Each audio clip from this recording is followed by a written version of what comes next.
자, 세 문제 남았죠? 4절 몇 번이더라? 19번? 4절 19번.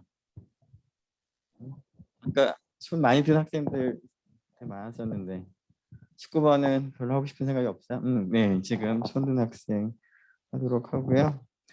그다음에 5절의 첫 번째 문제, 3번이죠. 3번 문제. 예, 그 손 든 학생이 하도록 하고, 그다음에 마지막 문제가 5절에 31번. 자, 그러면 새 학생 나와서 한번 풀이를 간략하게 한번 작성을 해봅시다.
안녕하세요. 20학번 윤희선입니다.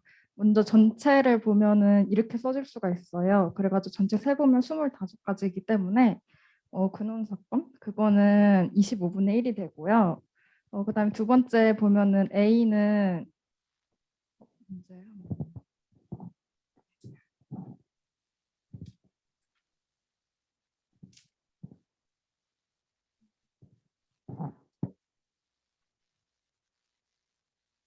참. A는 고객은 메모리 스틱을 받았기 때문에 메모리 스틱이 B랑 C에 있기 때문에 B랑 C를 선택하는 걸 보면 16가지가 나와요. 그래가지고 25분의 1 곱하기 16을 해주면 25분의 16이 나오고요. 같은 방법으로 B도 해주면 25분의 16이 나옵니다. 그 다음에 이제 A 합 B를 구하면 되는데요. A 합 B는 이제 B랑 C 그리고 D를 선택하면 되잖아요. 그래가지고 전체 세보면 25분의 21 나옵니다.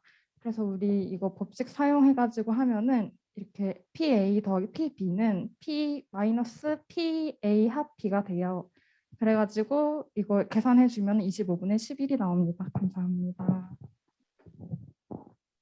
네, 지금은 이제 같은 상자를 뽑을 수도 있으니까 이제 지금 근원 사건을 표기할 때 AA처럼 같은 게 중복해서 나타날 수가 있을 거고요. 그래서 25가지 근원 사건이 있다라는 것만 알면 될 거 같고 나머지는 카운팅만 잘 하면 되겠죠.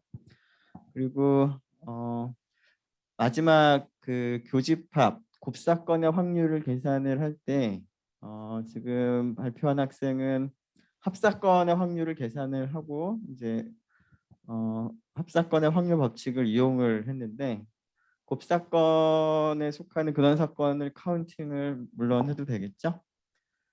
답은 예, 잘 된 것 같아요. 네. 그다음에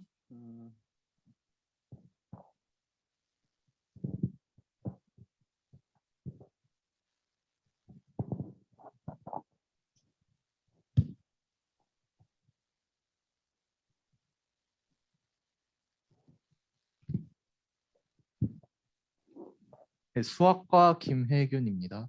그 벤 다이어그램에 나온 대로 PA는 0.1, A와 B의 교집합은 0.001이고요. 이제 A가 일어났을 때의 B의 확률을 구하면은 A분의 A 교집합 B 해서 이렇게 나옵니다. 그런데 이제 A가 일어났을 때의 B의 확률과 B의 확률이 같지 않으므로 사건 A와 사건 B는 독립이 아니라는 걸 알 수 있습니다. 네, 그 독립의 정의를 여러분들이 잘 알고 있는지 그냥 확인하는 심플한 문제죠. 잘 했고요. 그다음에 마지막.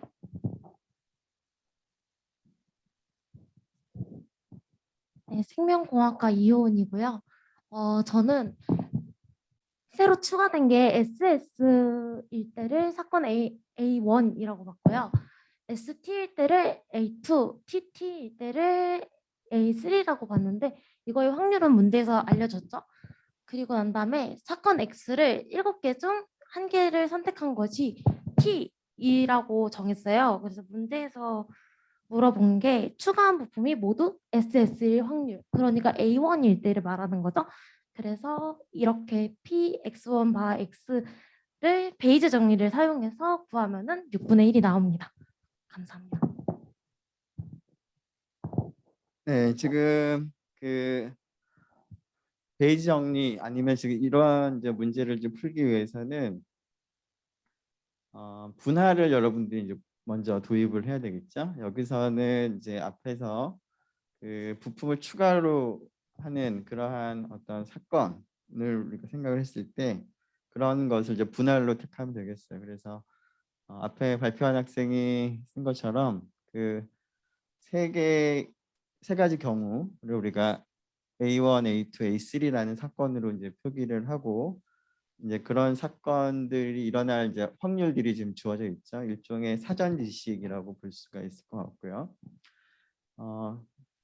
그리고 이제 그 선택 7개 이제 다 이제 그 추가가 된 후에 생각을 해보면 전체 제품 7개가 있을 텐데 그 중에서 하나를 선택을 해서 선택된 제품이 T가 되는 사건을 X라고 앞에서는 둔 것 같은데 그 사건이 일어날 이제 확률을 이제 계산을 할 때 총확률의 법칙을 이제 이용을 하고 그걸 활용해서 베이지 정리 즉 조건부 확률을 이제 계산하면 되는 것 같아요.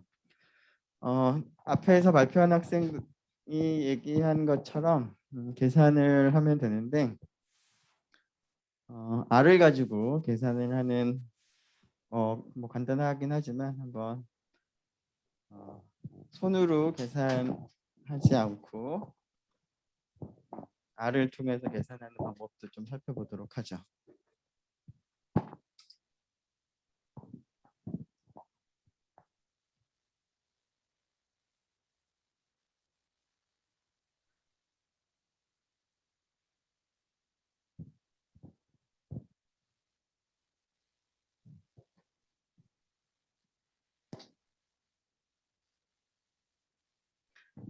자, 지금 그 일단 표본 공간을 먼저 좀 정하는 게 좋을 것 같아서 그 새로 추가된 부품이 둘 다 S인 경우를 이제 스몰 a로 표기를 하고요.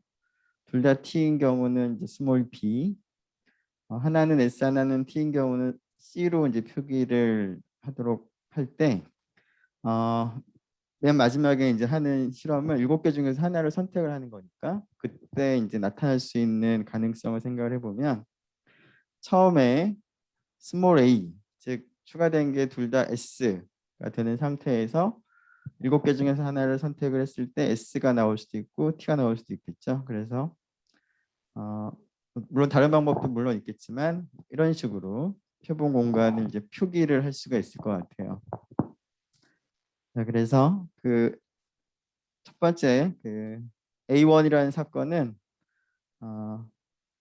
추가된 부품이 모두 S가 되고 그 다음에 선택된 것이 뭐 T일 수도 있고 S일 수도 있겠죠. 그래서 근원 사건 2개로 구성된 것이 A1이라는 사건이에요. 비슷하게 뭐 A2, A3도 마찬가지로 이제 표본 공간에 있는 근원 사건들로 나타낼 수가 있을 것 같고요. 자, 우리의 관심이 있는 7개 중에서 하나를 선택을 했을 때 T가 되는 사건을 앞에서는 X라고 표기했는데 지금 여기서는 B라고 둔 거고요. 그래서 모두 이 3개의 근원 사건으로 구성이 되어 있을 거예요. 그래서 뭐 근원 사건을 표기하긴 했지만 결과적으로 추가된 부품이 모두 S냐, 모두 T냐, 아니면 하나가 S고 하나가 T냐라는 3가지 경우로 그냥 나눈 거에 지나지 않죠. 네. 그래서 이제 그 B의 확률을 이제 계산을 이제 하는 게 필요할 텐데 이제 여기 이제 총확률의 법칙을 우리가 적용을 하는 과정을 이제 적용을 할 텐데 그 과정이 그 A1, A2, A3라고 부르는 사건의 확률이 있겠죠. 자, 그거는 그 문제에서 각각 4분의 1, 4분의 1, 2분의 1로 주어져 있는 것 같고요. 그다음에 그러한 그 경우에 대해서 7개 중에서 하나를 선택을 했을 때 T가 나오는 사건의 확률을 우리가 조건부 확률을 이제 먼저 쉽게 계산을 할 수가 있을 것 같아요. 자, 그래서 그 위에 있는 그 A1, A2, A3의 확률하고 밑에 있는 조건부 확률을 곱셈을 해서 다 더해야지만 내가 원하는 B라는 사건의 확률을 이제 계산을 할 수가 있으니까 자, 이것을 다음과 같이 했어요. 그 추가된 부품이 어떤 거냐에 따라서 이제 그 확률이 4분의 1, 4분의 2분의 1로 주어지고 그러한 사건이 일어났 전제 하에서 그런 조건 하에서의 그 B가 일어나는 조건부 확률을 이제 3개를 순서대로 쓴 거죠. 이 값들을 이제 다 서로 그 대응하는 것끼리 곱셈을 하는 거니까 그 위에서 프라브 1, 프라브 2로 우리가 이제 정의를 해놨기 때문에 2개를 그냥 곱하면 돼요. 그러면 이제 그 첫 번째 값은 첫 번째 값이랑 곱할 거고 두 번째 값은 두 번째 값이랑 곱할 거고 세 번째 값은 세 번째 값이랑 곱하겠죠. 자, 그런 다음에 그 조건부 확률이니까 이걸 다 더한 게 분모에 들어갈 거고요. 최종적으로 구하는 게 이거니까. 그리고 분자에는 이제 그 2개를 이제 곱한 그 결과가 이제 분자에 들어가면 되겠어요. 자, 그래서 프라브 3라고 두었는데 프라브 3는 결국 3개 값이 있을 텐데 3개 값의 의미가 뭐죠? 첫 번째 값은 문제에서 요구하는 B라는 사건이 일어났을 때 A1 즉 추가된 부품이 모두 S가 되는 확률인 거고요. 한꺼번에 계산이 돼서 두 번째 값을 해석을 하자면 같은 그 B라는 사건이 일어났을 때 추가된 부품이 모두 T가 되는 그런 조건부 확률이 되겠죠. 그래서 그 조건부 확률을 이제 3개를 이제 이 방식으로 하면 한 번에 계산이 가능하겠어요. 자, 그러면 마무리를 할 수 있을 것 같고요.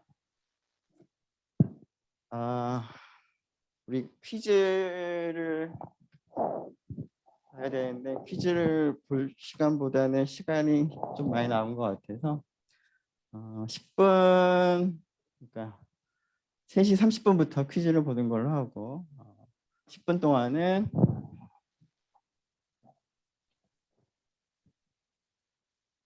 지난 강의에서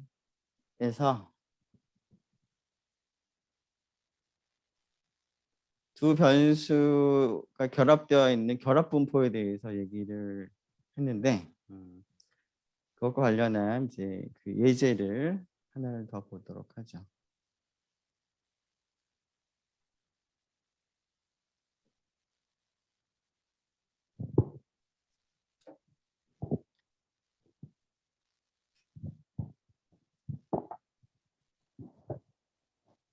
자, 확률 변수가 이제 두 개가 있을 때 두 개가 서로 어떤 식으로 연관이 되어 있는가를 나타내 주는 게 두 변수의 그 joint probability distribution 결합 분포라고 하는 거였죠.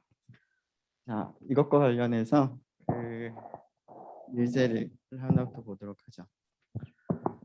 어떤 공장에서 그 이부제로 교대 근무를 이제 하고 있는데 어떤 당일 어떤 같은 날에 대해서 아침에 근무하는 사람들도 있고 저녁에 근무하는 사람들도 있는데 X라고 하는 확률 변수는 아침에 근무하는 사람들 중에서 결근자가 몇 명 있는지 그 수를 X라고 두고요. 그리고 같은 날 저녁 근무하는 사람들 중에서 결근하는 사람이 몇 명 있는지 그 수를 Y라고 두겠어요.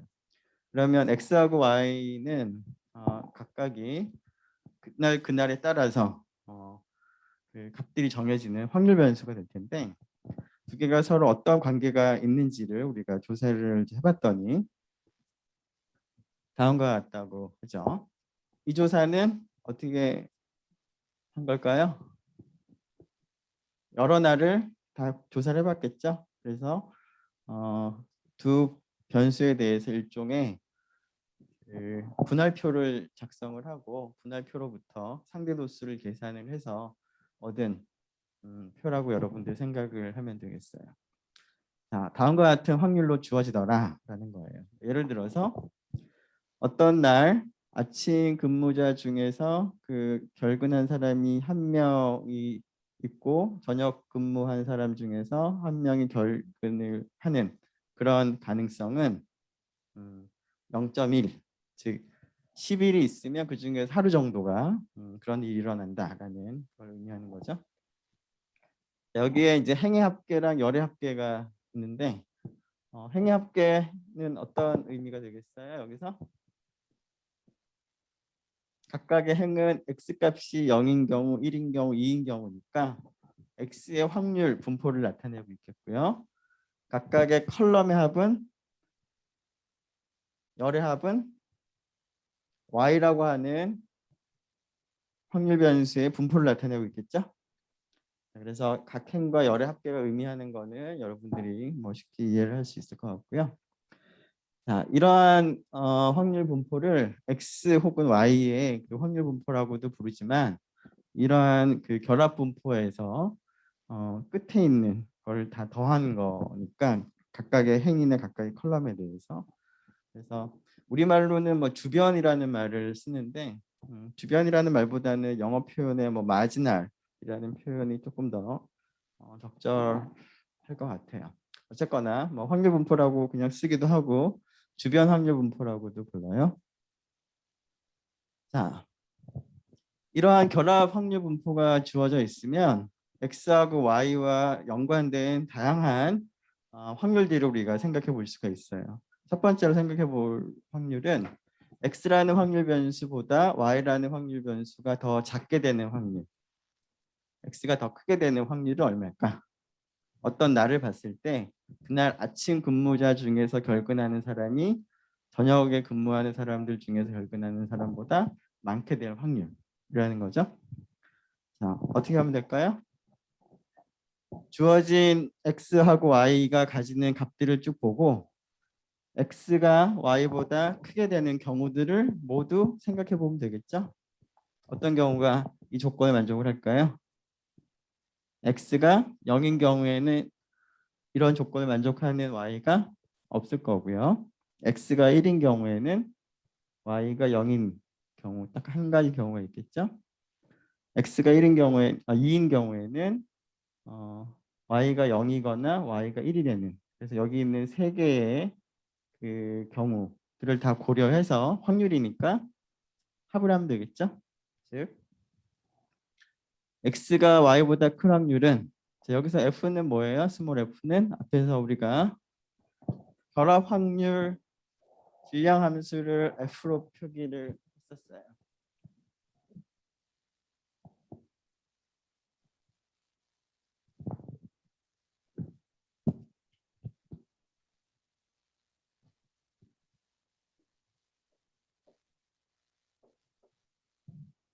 이변수 함수죠. 네. 자, 어떤 의미를 갖냐면 x라는 확률 변수가 스몰 xi가 되고 라지 y가 스몰 yj가 되는 사건을 생각을 하는 거죠. 그 사건의 확률. 자, 여기서 콤마의 의미는 and의 의미죠. 곱사건을 의미하는 거예요.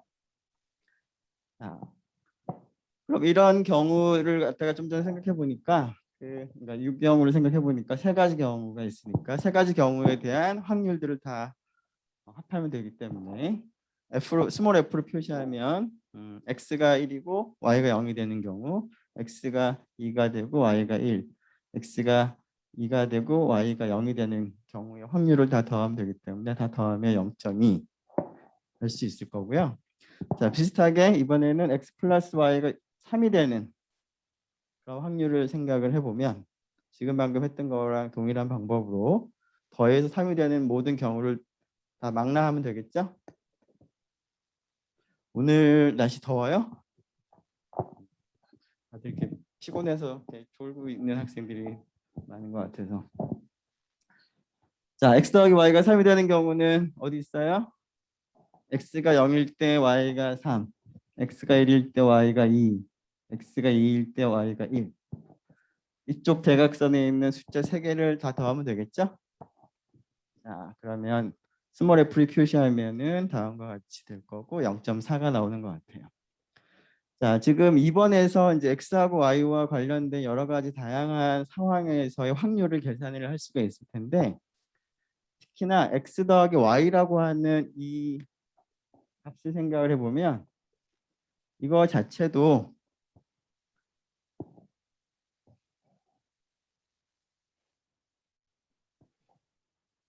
그날에 따라서 값이 바뀌는 거죠. 그죠?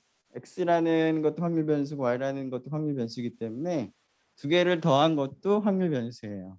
그래서 이것을 g라는 이름으로 붙이면 g도 하나의 확률 변수인데 g가 확률 변수니까 g의 분포, 확률적으로 어떻게 값들이 바뀌는지를 우리가 알아볼 수도 있을 거예요.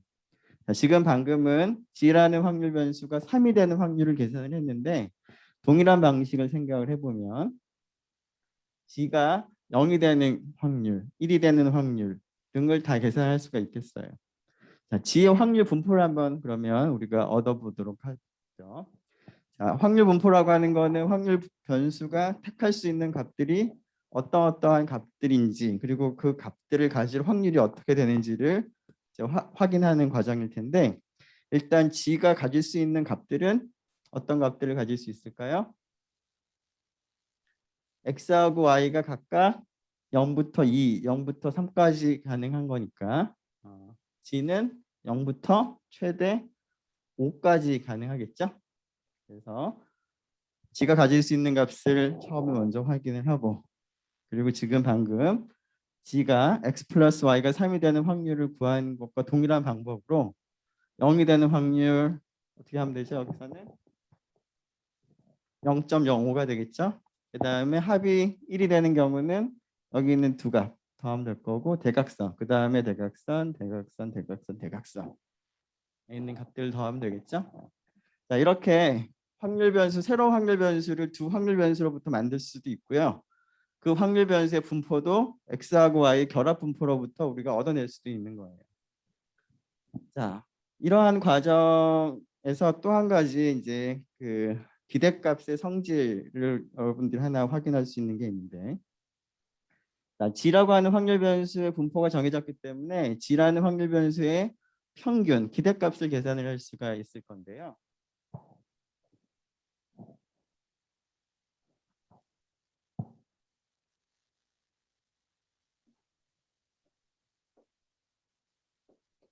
자, 이 값을 계산하는 방법은 이 표에서 위에 있는 숫자랑 아래에 있는 숫자를 곱해서 다 더하면 되죠.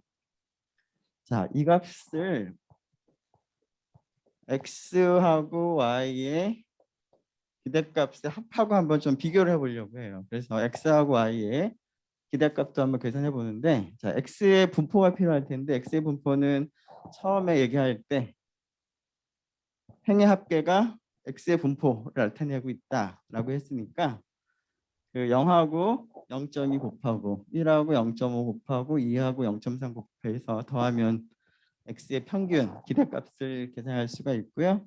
비슷하게 이제 열의 합계를 이제 활용하면 y의 그 평균을 계산할 수가 있겠어요. 그래서 각각 계산해 보면 이 값이 나오는데, 자, 앞에 있는 2.75가 1.1하고 1.65의 합이 되는 것 같아요.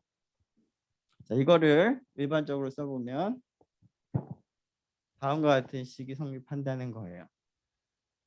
자, x하고 y 두 개의 그 별도의 확률 변수에 대해서 더한 녀석의 expectation 기대값은 각각의 기대값의 합과 같다라는 거예요. 자, 이거는 예전에 그 변수 하나짜리를 생각을 해볼 때 봤던 그런 식하고도 성질하고도 유사해요. 물론 그때는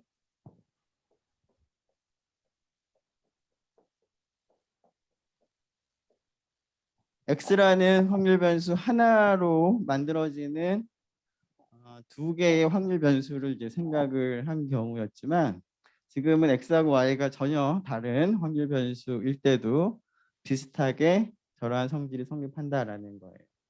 자, 물론 이 예제에서는 이 사실이 성립한다는 것을 일반적으로 확인한 건 아니고 이 예제에 있는 경우에 대해서는 이게 성립한다라는 거지만 일반적으로도 이 등식이 성립을 해요. 일반적으로 등식이 성립하는 것을 이제 여러분들이 천천히 이제 써보면 어렵지 않게 계산을 해볼 수 있을 텐데, 계산은 여러분들이 따로 한번 해보도록 하고요. 자, 이러한 성질이 있다. 일종의 선형성이죠. 리니어리티를 의미하고 있어요. 자, 공분산 상관계수는 다음 시간에 하는 걸로 하고요. 그 퀴즈를 진행을 합시다.